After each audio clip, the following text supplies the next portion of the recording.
Hi, my name's Bob Carroll. I'm the Executive Vice President at Permanent Solutions Labor Consultants. And I'm coming at you from Detroit City, where spring is right around the corner and the sun is shining, and it's actually going to be a great day after a few cold weeks. And I want to share with you 5 quick tips on how to stay union free. Now, I'm asked all the time, Bob, how do you stay union free?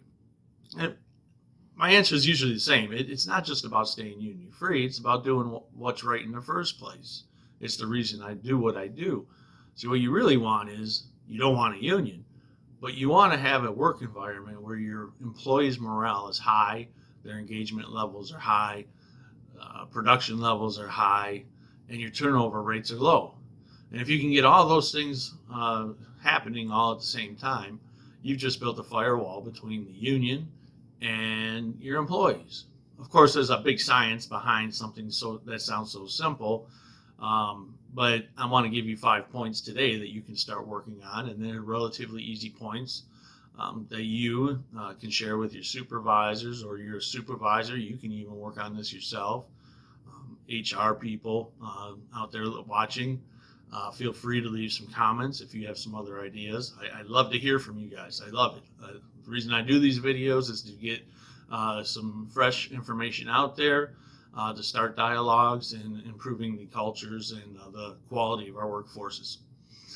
So number one, treat your employees well. It's a basic principle. And I really love a quote that Richard Branson uses that says, clients do not come first, employees come first.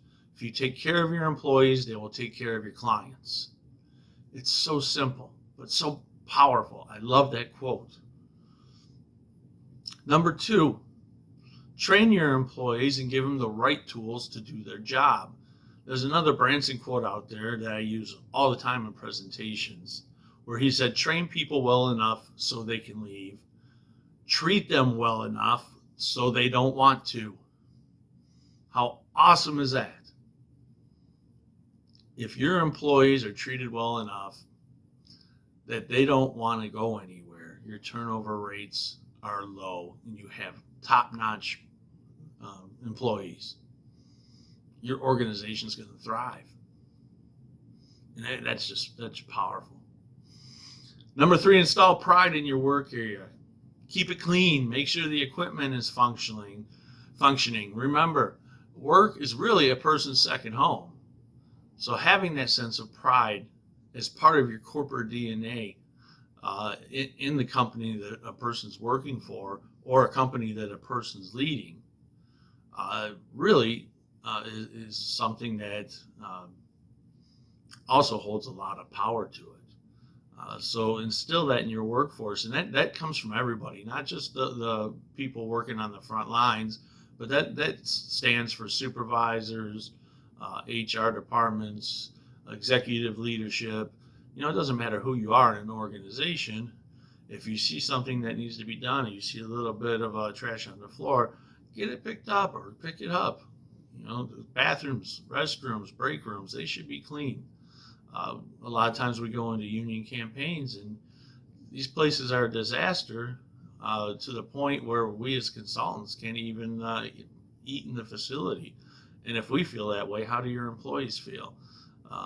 So, yeah, have that sense of pride.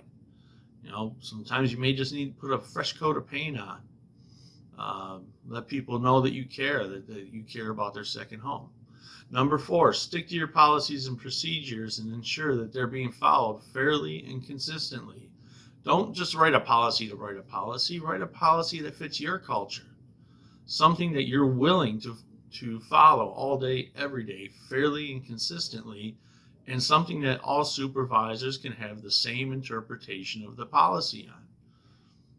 And number five, communicate. A lack of communication is the number one driver for union activity. Set expectations with your employees, but also allow your employees to set their expectations of you as a leader.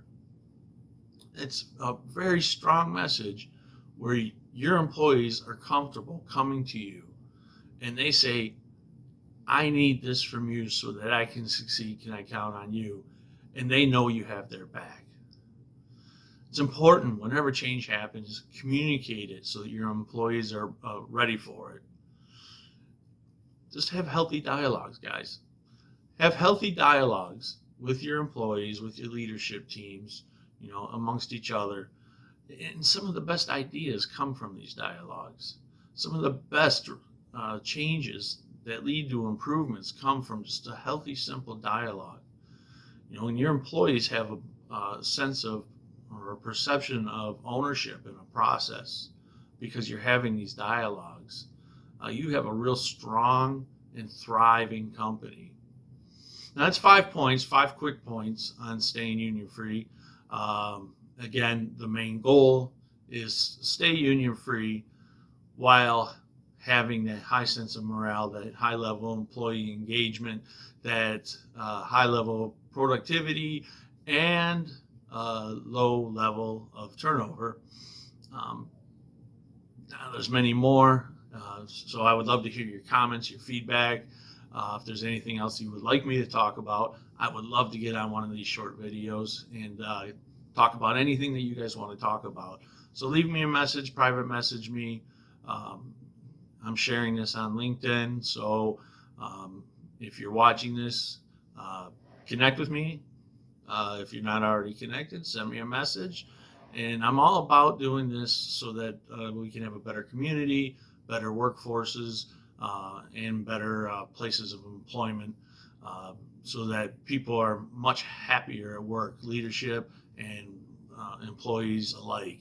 See, our purpose here at Permanent Solutions is to bridge that gap between management and employees, and this is just one of the ways that we can do that.